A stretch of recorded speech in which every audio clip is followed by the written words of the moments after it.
Hello to the world for today's vlog! Nasa simenteryo pala kami ngayon at sinamahan ako ng tatay at nanay ko para magsindi ng kandila para sa nabayapa kong lolo at lola. At sa iba rin naming relatives na hindi ko talaga nakita bago ako umuwi. Isa pala ito sa bucket list ko at kauna-unahan ko talaga ang bucket list ito na bibisitahin ko talaga ang lolo at lola ko sa simenteryo pagdating ko.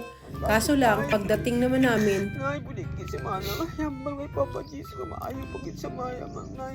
naman namin, nagkasakit kami ni Daddy Daryl. Especially siya kasi nag-ELBM siya. Tapos pagka next week naman, ako naman ang nag-LBM.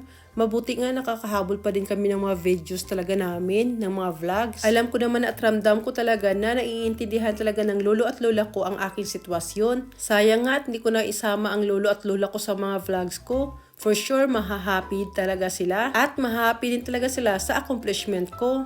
Sabi ko nga, mag-date-date pa kami ng lola ko bago siya mamatay. Kaso lang, hindi naman siya nakahintay. Na-miss ko yung date-date namin ng lola ko dati. Quality time talaga kaming dalawa. Kaya ngayon, ang tatay at nanay ko naman ang i-date ko. Habang buhay pa ang ating mga mahal sa buhay, i-date nyo na sila mga zay. Kumain kayo sa tabi-tabi kahit fishbowl lang at sago at gulaman. Pak na yaan. Uminom pala ako ng green barley dito na bigay ng nanay ko kasi ayaw niya ako ma-dehydrate kasi sa sobrang init talaga ng panahon. Pumunta na naman kami sa Central Plaza kasi gusto daw nilang mag-inasal. At pareho sila ng order ng tatay ko at ako naman nag-order ng palabok. Ang sarap-sarap lang talaga sa feeling na nakakadate ko ang aking nanay at tatay. Solong-solo ko talaga sila at kung nagtatanong kayo kung saan si Daddy Daryl at si Alicia, nasa bahay po kasama ng aking kapatid at sister-in-law. Ang saya-saya pala dito ng tatay ko kasi food is life pa naman sa tatay ko. Pareho kaming mga masuba talaga sa pagkain. At tumatawa-tawa din siya dito kasi sabi ko talaga sa kanya na i-date mo naman ang nanay ko all the time. Kahit once or twice a week lang mag-date kayong dalawa. At ako ang magbabayad ng date nyo. Basta mag-quality time kayo, mag-date kayo. Nag-grocery na din pala ako ng aking madadalhin papuntang Canada. Mga pasalubong ba? At alam ko namang ma-happy sila kahit kunti lang. Basta may pasalubong, di ba? Ika nga nila, it's the thought that count. Mamamalingki din pala kami kasi maghanap talaga kami ng mga bulad o mga dried fish na dadalhin ko rin sa Canada. Dahil maliligo kami sa dagat bukas, bumili na ang nanay ko dito ng pantuhog. Para sa isaw ng manok, request ko pa naman ang isaw ng manok kasi matagal ko nang hindi natikman talaga. Bumili rin pala kami ng mga ricados para hindi na hassle magbili-bili doon sa Jensen. Para mas mabilis ang trabaho kasi nagmamadali nga kami. Ang mama ko naman nagpipilit ng onions at ako naman bawang. Bumili din pala kami ng luya at 70 pesos pala ang kilo nito. Bumili din kami dito ng kamatis. Sa wakas, andito na kami sa Buladan kung saan yung mga dried fish talaga. Tingnan nyo naman, ang fresh pa talaga ng dried fish dito sa Mindanao. 100 pesos per pack pala ang kanilang danggit.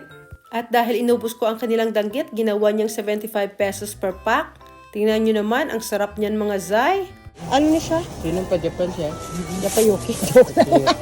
Ilang namin ko? Tunga kilo? Ilang tunga? 175. O 175. 280. Arin lang ko ha.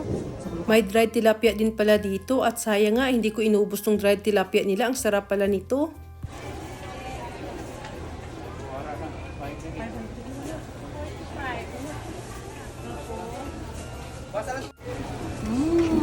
Ara. Bumili din pala kami ng salmonite at marami talaga akong binili nito. Parang tipong maubusan at nakaisang bagahe din pala ako na dadalhin sa Canada. Iniisip ko kasing ilalagay siya sa freezer kasi pag nilagay sa freezer, magsistay siya ng mga 5 years o 6 years or century tuna.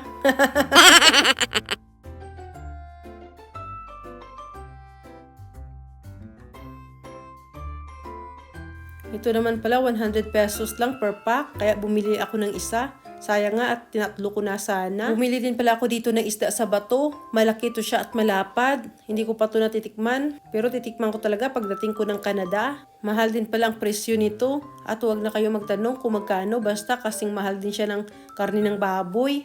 At nagpahatid na din pala kami sa binilhan namin ng bulad. Sabi ko, dapat ihatid mo kami kasi naka 3,500 kami nang bili ng bulad sa iyo at happy talaga siya. In fairness, sa totoo lang, ang bait-bait niya talaga itong tao na ito.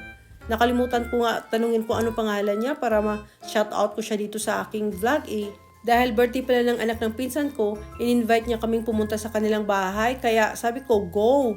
Sabi ko, food is life pa naman, so makikikain na naman ako dito. At least libre, di ba? Ang sarap-sarap din talaga kumain pag libre ang pagkain. Pasalamat talaga ako sa pinsan kong si Nunoy Ray Gonzales na nag-invite sa amin. At tingnan nyo naman ang mga food, mga love. Mga provincial food talaga. At ayan, may patutin pa, may mga pansit. Basta mga provincial food yan, mga loves, na gustong-gusto ko talagang kainin.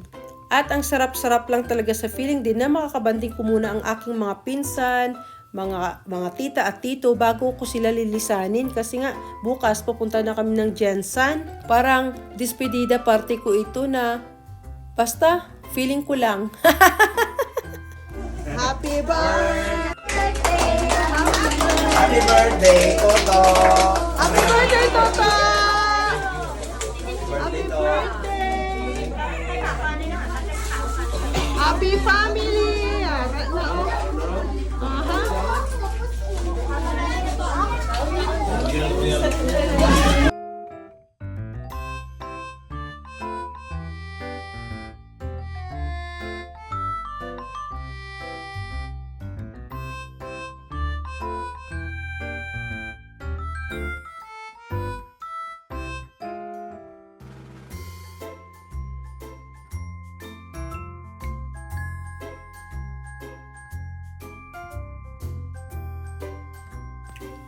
Madamo niya salamat sa paglantaw. Hanggang sa muli! Remember, you are enough in God's eyes.